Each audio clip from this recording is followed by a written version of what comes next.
इधर यूक्रेन युद्ध के बीच में रूस ने अपने नए परमाणु हथियार की तैनाती का ऐलान किया। रूस के इस नए परमाणु मिसाइल में एक ग्लाइड व्हीकल लगा हुआ है। ये व्हीकल पारंपरिक मिसाइलों के मुकाबले अधिक रफ्तार से दुश्मन के ठिकानों पर हमला कर सकता है। रूस का दावा तो यह भी है कि अभी तक किसी भी देश के पास इस मिसाइल को मार गिराने के लिए एयर डिफेंस सिस्टम नहीं है।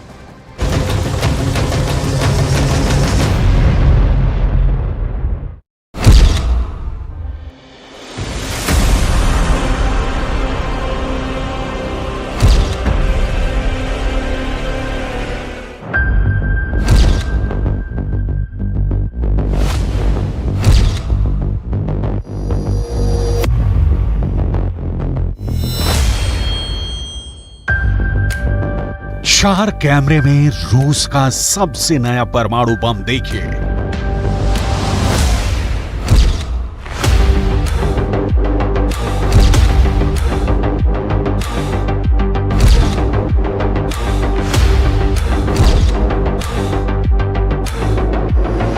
रूस का उल्का पिंड वाला परमाणु हथियार है।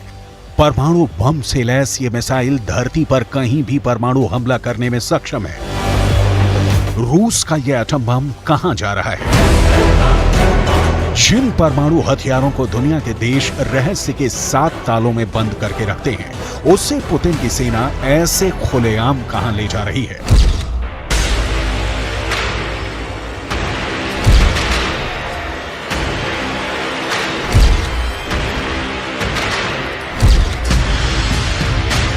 क्या रूस की सेना अपने सबसे नए परमाणु बम को लॉन्चिंग प्लेटफॉर्म तक पहुंचा रही है?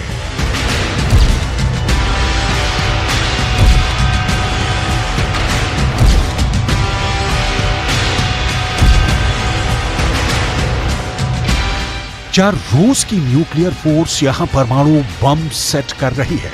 क्या इस न्यूक्लियर मूवमेंट का मतलब परमाणु युद्ध है?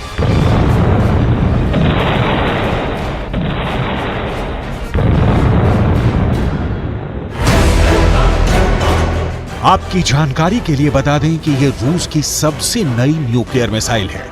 रूस की यह मिसाइल कितनी खतरनाक है, इसे आप इस बात से समझ सकते हैं कि इस मिसाइल को रूस के राष्ट्रपति पुतिन ने उल्का पिंड करार दिया है, क्योंकि रूस का दावा है कि इसे रोका नहीं जा सकता है। सवाल है, क्या इस शक्तिशाली परमाणु मिसाइल को आगे बढ़ाकर पुतिन ने एक बार फिर परमाणु खतरों को बढ़ा दिया है? क्योंकि जमीन से मार करने वाले किसी भी परमाणु मिसाइल को ठीक ऐसे ही साइलों में फिट किया जाता है।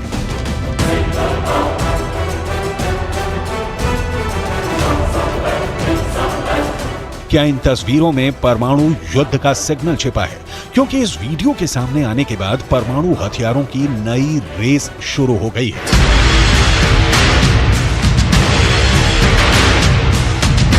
रूस के इस वीडियो को पूरी दुनिया में देखा जा रहा है। अमेरिका की रक्षा मंत्रालय पेंटागन में इसे फॉरवर्ड करके देखा जा रहा होगा। इस वीडियो को बार बार रिवाइंड किया जा रहा होगा। दुनिया के सभी ताकतवर मुल्क में इस वीडियो को बार बार फॉरवर्ड और रिवाइंड कर इसकी विनाश लीला का आकलन करने में लगे हैं। रूस का दावा है कि यह मिसाइल ठीक उसी तरह से आगे बढ़ती है जैसे अंतरिक्ष में कोई उल्का पिंड, ठीक उसी तरह एक जलते हुए गोले की तरह। यह मिसाइल दुनिया के किसी भी देश पर परमाणु हमला कर सकती है। रूस की इस मिसाइल का नाम है एवनगार्ड मिसाइल।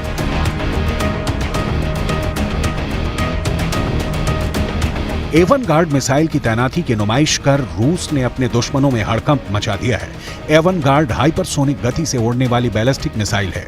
ये किसी भी दूसरी मिसाइलों के मुकाबले कई गुना अधिक रफ्तार से हमला कर सकती है।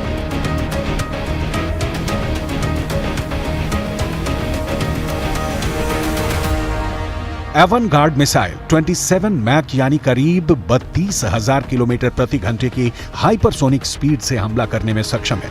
रूस का दावा है कि एवनगार्ड मिसाइल 30 मिनट के अंदर दुनिया के किसी भी कोने में हमला कर सकती है। रूस की माने तो एवनगार्ड मिसाइल करीब 10 किलोमीटर की दूरी सिर्फ 1 सेकंड में पार कर सकती है। इसमें हाइपरसोनिक ग्लाइड व्हीकल लगा हुआ है, जिससे इसको ट्रैक कर पाना काफी मुश्किल होगा। रूस का दावा है कि अभी तक किसी भी देश के पास इस हाइपरसोनिक मिसाइल को मार गिराने के लिए एयर डिफेंस सिस्टम नहीं है।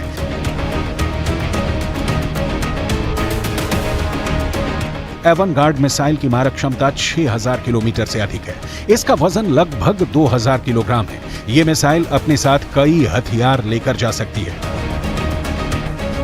रूस की सेना का मानना है कि इस मिसाइल के एक्टिव हो जाने के बाद उसके न्यूक्लियर फोर्स की ताकत कई गुना बढ़ गई है।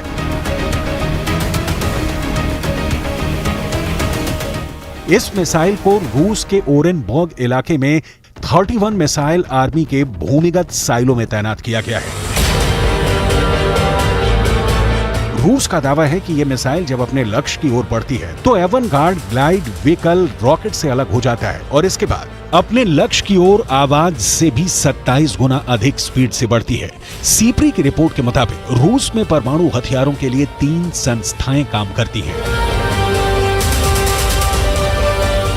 पहला रोसाटॉम, दूसरा 12वीं गोमो और तीसरा strategic rocket force RVSN। Rosatom रूस के परमाणु हथियारों के सभी तरह के विकास और उत्पादन के लिए जिम्मेदार है। रूस के 10 शहरों में रोसाटॉम की खुफिया यूनिट है। रोसाटॉम में कुल 2.5 लाख लोग काम करते हैं, जिनमें से 95,000 परमाणु हथियारों के रिसर्च और विकास का काम करते हैं। बाकी के 1,55,000 लोग परमाणु बमों के प्रोडक्शन यूनिट में काम करते हैं। रूस की 12वीं गोमो परमाणु हथियारों के स्टोर, ट्रांसपोर्ट और सुरक्षा की जिम्मेदारी निभाती है। 12वीं गोमो में करीब 50,000 लोग काम करते हैं, जिनमें से 45% अधिकारी हैं। वहीं strategic rocket force RVSN silo और ICBM यानी इंटरकॉन्टिनेंटल बैलिस्टिक मिसाइल की जिम्मेदारी निभाता है। इसमें 70,000 से अधिक लोग काम करते हैं। रूस के परमाणु तहखाने से लॉन्चिंग पैड तक लाने का कमान इसी न्यूक्लियर फोर्स के पास है।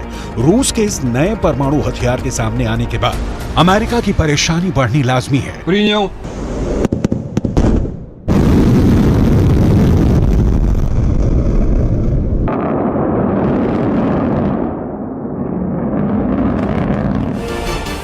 न्यू स्टार्ट समझौते के तहत अमेरिका और रूस दोनों देशों ने तय किया था कि वो अपने पास 1550 से ज्यादा परमाणु हथियार और 700 से ज्यादा स्ट्रेटेजिक लॉन्चर नहीं रखेंगे। लेकिन इन सैटेलाइट तस्वीरों को देखकर तो यही लगता है कि अब बात बहुत आगे बढ़ गई है। अगर ऐसा नहीं होता तो रूस के नोवाया ज़ेम्लिया परमाणु परीक्षण स्थल पर ऐसे नए निर्माण नहीं हो रहे होते। सैटेलाइट इमेज से पता चला है कि रूस के सबसे बड़े परमाणु परीक्षण स्थल का काफी विस्तार हुआ है। ये रूस का नोवाया ज़ेम्लिया परमाणु परीक्षण स्थल है। सैटेलाइट इमेज से साफ हो गया है कि साल 2021 से 2023 के बीच यहाँ कई नए निर्माण हुए हैं। यहाँ छोटी इमारतों का निर्माण हो रहा है, यहाँ बड़ी इमारतों का निर्माण भी दिख रहा है। करीब में ही निर्माण के लिए जमा किया गया सामान भी दिख रहा है। रूस का नोवाया ज़ेम्लिया आर्कटिक महासागर का एक द्वीप समूह है और यहाँ साफ साफ दिख रहा है कि इसके बंदरगाह पर जहाज और नए शिपिंग कंटेनर आ रहे हैं। वहाँ पहाड़ों में गहरी सुरंगें खोदी गई हैं। सुरंग का रास्ता भी दिख रहा है। न्यूक्लियर साइट पर हुए इस नए निर्माण से साफ हो जाता है कि रूस परमाणु परीक्षण की तैयारी कर रहा है। नोवाया ज़ेम्लिया परमाणु परीक्षण स्थल रूस की सबसे बड़ी न्यूक्लियर टेस्टिंग साइट में शामिल है। नोवाया ज़ेम्लिया रूस के उत्तर और यूरोप के पूरब उत्तर में आर्कटिक महासागर में एक द्वीप समूह है। नोवाया ज़ेम्लिया मॉस्को से करीब 2000 किलोमीटर दूर है। साल 1954 में पहली बार नोवाया ज़ेम्लिया परमाणु परीक्षण स्थल को तैयार किया गया था। 1990 तक रूस यहां 132 मर्तबा परमाणु परीक्षण कर चुका था। साल 1961 में यहीं रूस ने आज तक का सबसे शक्तिशाली परमाणु बम ज़ार बम का विस्फोट किया था। अमेरिका के साइंटिस्ट मान रहे हैं कि अगर रूस परमाणु युद्ध की तरफ आगे बढ़ता है तो उसे 3 स्टेप में अंजाम दे सकता है और पहला स्टेप परमाणु परीक्षण का होगा। सवाल है, क्या परमाणु हमले का पहला राउंड शुरू होने जा रहा है?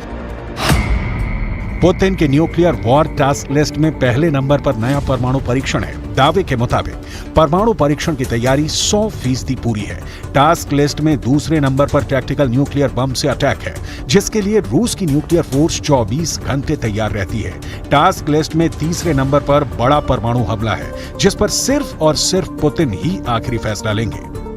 परमाणु युद्ध को लेकर पुतिन क्या सोचते हैं, ये उनकी धमकियों से साफ हो जाता है। पुतिन साफ साफ शब्दों में नाटो को जिता चुके हैं और अब अपने नए परमाणु हथियार को दिखाकर दुश्मन देशों में खलबली मचाती है। रूस से आया वीडियो बता रहा है कि रूस की नई परमाणु मिसाइल भी अब साइलों में सेट है। ऐसे में आशंका इस बात की है कि अगर रूस और अमेरिका के बीच युद्ध छिड़ा तो उसके विश्व युद्ध में बदलने में देर नहीं लगेगी। सवाल है, जिस परमाणु बम से दूसरे विश्व युद्ध का अंत हुआ था, क्या उसी परमाणु युद्ध से तीसरे विश्व युद्ध की शुरुआत होने वाली है?